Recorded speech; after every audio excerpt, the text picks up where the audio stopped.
ಕರ್ನಾಟಕ ಶಾಲಾ ಪರೀಕ್ಷೆ ಮತ್ತು ಮೂಲ್ಯಮಾಪನ ಮಂಡಳಿ ನಡೆಸಿದಂತಹ 2025ನೇ ಸಾಲಿನ ಎಸ್ಎಸ್ಎಲ್ಸಿ ಪರೀಕ್ಷಾ ನಾಳೆ ಮೇ 2 ಶುಕ್ರವಾರದಂದು ಬೆಳಗ್ಗೆ 11ಕ್ಕೆ ಶಾಲಾ ಶಿಕ್ಷಣ ಸಚಿವರು ಸುದ್ದಿಗೋಷ್ಠಿ ನಡೆಸಿ ಎಸ್ಎಸ್ಎಲ್ಸಿ ಪರೀಕ್ಷೆಯ ಫಲಿತಾಂಶ ಪ್ರಕಟಿಸಲಿದ್ದಾರೆ.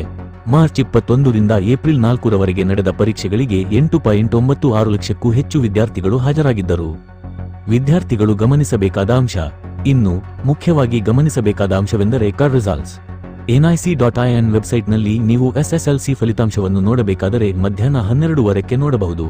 ಅಲ್ಲಿಯವರೆಗೆ ನೇರವಾಗಿ ನಿಮ್ಮ ಶಾಲೆಗಳಲ್ಲಿ ನಿಮ್ಮ ಫಲಿತಾಂಶ ಸಿಗಲಿದೆ.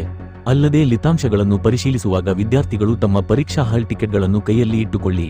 ಇನ್ನು ಶಾಲಾ ಶಿಕ್ಷಣ ಸಚಿವ ಮಧು ಬಂಗಾರಪ್ಪ ಅವರು ಫಲಿತಾಂಶವನ್ನು ಪ್ರಕಟಿಸಲಿದ್ದು, ಅವರು ಯಾವ ಜಿಲ್ಲೆ ಎಷ್ಟು ಫಲಿತಾಂಶ ಪಡೆದಿದೆ ಎನ್ನುವ ವಿವರಗಳನ್ನು ನೀಡಲಿದ್ದಾರೆ.